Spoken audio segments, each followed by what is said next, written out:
Raised in the Bay Area. My name Urban Aztec actually came from people trying to describe my style, which was like the urban representing the graffiti influence and then Aztec for the indigenous culture that's on the other side. And so kind of that fusion.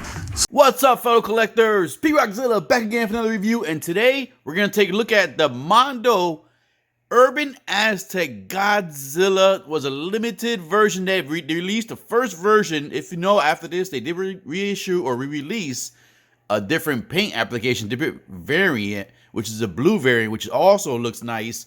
But this is the first one, and this is the red one, made by Urban Aztec. And this one, when I first saw the picture of this, it was in Comic-Con of last year. Mondo had him in the background, and you know, they talked about, they kind of hinted because they talked about other figures around him. And I saw that thing, I reached out to Peter, I was like, yo man, what is that? And he says, a new one coming soon by Urban Aztec. And I was like, wow, that thing looks amazing. So it finally arrived. So before we get this review started, please hit the like, subscribe button, click that bell notification, and let's get this review started. Dale. What's up, fellow collectors?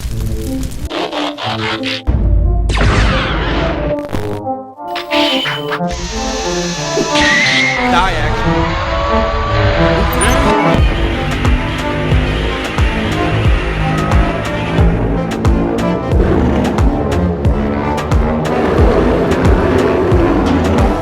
Dale. As always, let's take a look at the box before we get to figure out the box. And this box in particular, man, look at this art right here. This is, if I remember correctly, the art on this was made by Urban Aztec too. And look at this damn thing. This is cool. Look at the fire in the eyes. You got the freaking jaws and the teeth on his knee pads all over. Looks like an 18-bit, like, you know, like it's old school Nintendo 18-bit graphics right here going out, the pixels and stuff like that. Pretty cool. Got the Mondo, got the Godzilla logo right there. Love that Godzilla logo. And then right inside, you have a continuation of the art. You see the tail going up, some kind of explosion going on right there. Godzilla, Mondo, Godzilla. And then right in the back, you got this nice actual, another piece of art by Urban Aztec right there. And it tells you right here. So it says, package art by Urban Aztec. Painter, Hector. Hector's the man. Hector and Hillary. We got a few people on there. But yeah, man, this is definitely not a toy collector's model. Remember that. So this is a soft vinyl figure. You got the nice Urban Aztec logo right there, which was really, really cool. Another continuation from the art. And then right there, you got the nice little logo up there too, Godzilla.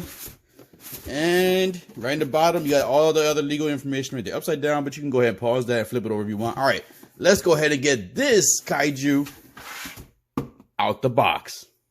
And once you get out the box, you greet with a nice clamshell, nice heavy clamshell. You see the figure right there, actually two pieces. Actually, that's the fire effect right there. Yes, they actually give you effect. That's another cool thing I forgot about this. This is my first time seeing this live, so I'm gonna be just as amazed as you guys. Right now I can see the black pops. Oh my god, I can't wait to get this thing out the plastic. But anyways, there you go. Clamshell, here's the bottom part of it right there. And let's go ahead and get him out so we can see look at him at close detail in 4K to see all that detail and art on the figure. Sorry, a little stutter there. And there we have Godzilla with his blast effect out in basically 4K, no packaging, no bags, nothing in the way, just pure beauty right there. All right, so let's go ahead and take a look at the figure, man. And I want to show you guys. Let's start from the tail. Let's go backwards. You just start from the head, but let's start from the tail. But look at this detail going all through the tail. Look. You got the hints of the red, like a reddish orange. You got the black. You got the purple. The pink. Then you got the red again. Some pink right there. You see all the detail going there. It looks like a freaking, like a Mayan statue, man. And you go through here, the different colors going there. Like the pink in hand sticks out more than when it did when I saw the previews for this at the last year's Comic-Con when Mondo, like, you know, hinted this, previewed it. So the pink definitely sticks out and is more like, I don't know, it's more vibrant in hand. So as you can see, details going through here. And that's actually, this is not painted. It's painted, but it's actually, you know, sculpted too. Like these little designs in here. Everything here is sculpted. You see like the divots right there? Look at that. So you see that going through the tail right there, going all the way to the back. Love the way, like I said, it looks like, you know, like 8-bit scales going on right here. Then now you gotta get the paint on here, man. Like that right there, like an armadillo type look right there. So that's definitely a lot of detail going on there. This right here, look at that. That's cool as hell right there. Some tribal looking thing right there. Some Aztec thing going. Oh man, this is. I had to put the brightness a little bit higher, as you can see from the skin color, but I just wanted to do it so you guys could see the details. If I brought the brightness, yeah, that's good. So I brought the brightness down. Let's see if I bring the brightness down a little bit more. Yeah, you don't see it as much. Then when you do like this, yeah, see, so there we go. So leave like that. All right, but yeah, it's going black all through here. As you can see, another that pink right there going on. See the nice, this right here is sculpted also too. So that's nice right there also. It looks like he has chancletas on. He has slippers on. That's what it looks like. It looks like he has slippers on and stuff. No socks, but just the slippers. And you get the nice Mondo logo right there. Now the legs are not articulated. I don't think anything moves on this one. Actually, I think this is actually just more of a statue. But anyways, go to the knee. See all that detail. This right here, the teeth going here. You can see the eyes going there. And it looks like, you know, maybe some blood or some other part down here. But that's definitely cool. Or maybe just two different heads put together. So it's definitely cool right there. Designed there. That pink, man. I'm loving that pink, man. I didn't think it was going to be that. Oh, look at the hands right here. Look, it looks like a fire, like a tar. Or if you want to, you know, if you guys want to say venomized, you got something like that. Then you get the elbow pads right here. This right here is real cool. You got the little dragon going on right there. You see the tongue and the fangs and the pink all the way around. Definitely cool, man. This thing is beautiful in here, man. This is really, really like art right here. Look at this, man. Oh, look at this. Look at this, like a samurai type thing going on right here on the neck. You got the claws right here. Nice claws, yellow claws with the pink hands. Definitely cool. Then you got the shoulder pad on this side right here too. Same design. The neck going through. Then look at this. Look at the face. You got like the flames, like a flame, hairy type going around here on the jaw. The back of the jaw. You got the nice teeth. The fire coming from the eyes. Look at that. You got like the fiery eyebrows. Like this dude's mad. Like he ain't happy. He's mad. Look at that. The nose is pretty cool too. It's like a bird's beak. You can see like the nostrils right there. So that's definitely cool also. You can see not much going on inside the mouth. It's just all black right there. You got the chin, under the chin right there. You got this side of the face. Oh, this looks cool. Look, and then from the top, you got all that detail going there. The fires, the eyebrows. Man, that's cool. I love that. So now I'm definitely intrigued with the blue one. I didn't pre-order the blue one, so I may just go searching for the blue one. At that time, it was between the blue one and it was Attack Peter's Mechagodzilla. I had to go Attack Peter. But let me see. Is there any articulation? No. So this one has no articulation. Nothing so far moves. I don't want to break it, but nothing on it moves. So it's basically fully a statue. So that's definitely cool. And then, yeah, so it's definitely a lot of detail on there right there. You got the trademark going on. Yep. So there you go. Nice. I love the little, like I said, the pink is very nice. Goes up the tail. I mean, down up the bottom of the tail, all the way to the top. Man, this thing looks cool. Here, we'll give you a view from the top, going down the scales. Definitely cool piece. All right. Now, let's take a look at, man, look at that face, man. That face is amazing. Look at this. Look at this. Look at that. That thing is amazing, man. All right, so now let's look at the effect, the blast effect. Finally, if you guys know, I collect SH Monstars. This is my main collection in the Godzilla hobby. Looks like a magnet right there, so that's cool. I was wondering how this is going to go on because Mondo doesn't really come with instructions. It's the only thing sometimes that is a little frustrating, but I guess, you know, you could just look up a video or just reach out to them and, you know, they'll let you know. But there's like a piece of, you know, metal there, so it's probably magnetic in there, but let's look at the detail first. And like I was going to say, SH Figure Arts, they rarely give us blast effects. And look at it, Mondo. It gives us nasty, I mean, not nasty in the good way, like this beautiful, it looks like fire, but like it's the same thing with the scales, like 8 bits, but then at the same time, too, it's kind of like lightning, too, also at the same time. And look at all the, like, that's sculpted on there. Look at all those damn layers going through there. Definitely cool. And then from the top, you can see it. And this is the 8-bit looking end. And underneath it looks like a gun from underneath. So yeah, they're definitely cool right there. Then you can see the fire going this way. And then, so yeah, so I'm not going to put it on now. I will do it on the final pose. I'll show you guys how it looks in the final pose when I do the 360. Definitely cool. So with that, let's do a quick size comparison. There we have the Urban Aztec Godzilla ready for size comparison. So let's start bringing some things in here to get good size comparison. First, I'm going to bring in another Mondo piece. And this is going to be the Mondo 1/6 scale animated Batman series Joker. I tend to use Joker a lot because he's a lot easier to stand compared to the other figures. I don't need a base for him anyways. Let's bring in another Godzilla piece. And this is the Diamond Select Toys Godzilla bust, legendary bust. And last but not least, let's keep it Godzilla. Let's bring in an SH Figure Arts figure because I'm pretty sure a lot of collectors have these figures and then can get a good idea of the size comparison of this piece just in case you want to pick this up in your collection and you currently have an SH Monster Arts figure in your collection. So this is the SH Monster Arts exclusive Burning Godzilla. to kind of keep it red with the red going there too.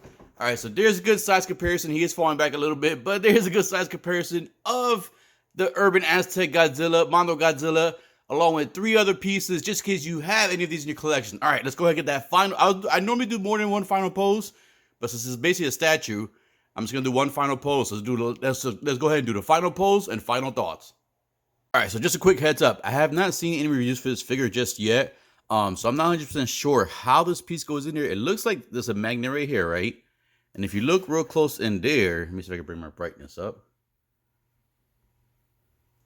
You can kind of see like a little square latch there. It looks like the magnet goes in there, but the problem is, for some reason, at least mine's, isn't fitting in the teeth, and I don't want to chip that paint. So basically, if you're going sideways this way, you can fit it this much, but I'm not sure how you're supposed to turn it. They're trying to turn it. I feel like it's getting stuck, and it's like chipping the paint. So I don't want to chip that paint in the teeth. And then I'm trying to think, you can feel the magnet, you can feel the resistance in the bottom of the chin. So I was thinking maybe it goes in the bottom of the chin, but you can feel resistance. So somehow you got to get it in there and then twist it to kind of get it on there. But I'm not sure if I want to sacrifice chances of chipping the paint. So between the final thoughts, final pose, I'm going to try it. But if I can't really get it in there, I'm going to probably look at videos real quick. I'm not going to take the risk of having this in there and chip the paint on there. All right, just wanted to give you guys a quick heads up. And there's the Urban Aztec Mondo Godzilla in its full glory. This thing is beautiful. It's beautiful to look at. It's beautiful to have in hands. That pink pops. That dark black, like matte black, sticks out a lot. It looks awesome. It's like a Venom, like symbiote skin. All right, so quick disclaimer. I'm going to bring up a picture. In this picture, if you see, the jaw is kind of open more at that seam line. So I think you're supposed to pull it open more. Let me go back to the figure right here, because right here, as you see on the figure right there, the jawline, the seam is not pulled down as much. So in the picture I showed you guys previously, you see that the jawline is kind of disconnected. So I'm not sure if I'm supposed to push that jawline down a little bit more to kind of disconnect that piece to fit the fire effect in there, because the way I have the fire effect currently right now, that's the position it goes in. The black flame portion of the magnet sticks down towards the tongue. And it's supposed to, because in that picture you saw, it's supposed to line up with that little slot for the magnet. But currently, because my Godzilla's mouth is not open that wide, I have to really try to cram it in there and kind of adjust and twist, which is definitely going to cause paint damage on the teeth. So if I go that route, I'm going to have to leave the flame effect in there to kind of, hide the the chips on the paint. So I didn't want to go that route because I like the way this looks, and I wasn't sure how it looks with the flame effect, and then take the risk of putting the flame effect in there and then say, hey, I don't want to get I don't like it too much, or my current display is kind of sticks out too much. Let me take it off, and then I run the risk of having that, the teeth painted, like the chip paint, and it won't look right. So because of that, I have not added the flame effect. Mondo, I'm not sure if you guys can, maybe send me another one so I can do a full proper review on this with the flame effect in there, because I don't want to take the risk of painting my chipping my paint. Or Peter, anybody watching this review, if you guys know that this is a defect, it should be open more, the mouth should be open a little bit more so I can fit the flame effect in there, then please, send me a replacement. I'll probably reach out to Peter personally. But that's the only negative I see so far with this figure. Yes, there's no articulation, but it's just the pose they have there is perfect in my opinion. It's just I can't get that flame effect in there. I want to see what the flame effect look like. I want to show you guys the flame effect. But like I said, I'm not running the risk of chipping my paint. I paid for this version. Like I said, unless they can send me a sample one or give me another one, I'll definitely be happy to do it and do an update for the review. But until then, I'm not taking that risk. But yeah, man, this thing looks amazing. If you were lucky to grab one of these, definitely you're in for a surprise. This thing, as soon as you got the box, like it just pops, like magically pops out, like automatically. The blue version I did not pre-order. I'm kind of, a little bothered now. Maybe I should have pre-ordered the blue one, because it would be cool to have the blue and the red one next to each other, the fire and ice. Game of Thrones now going on now, but anyways, a different thing. But this is definitely something that I am super happy I picked up. Definitely something I can see myself staring at a lot of times. Just like the Attack Peter Mechagodzilla, where it has a lot of detail. That has more of an artistic detail. This has more of like a just art, like I don't know, it's just beautiful to look at. Just follow some of the seams and everything going through, see where it brings you. Just seeing how everything connects with the color and the scales. It looks like a big armor on him. Oh man, this thing is beautiful, man. But I just wish I could have that flame effect on there. All right, so I hope you enjoyed this review. If you did, please hit the like, subscribe button, click that bell notification. And as always, collectors, keep collecting, stay safe, be good, dale.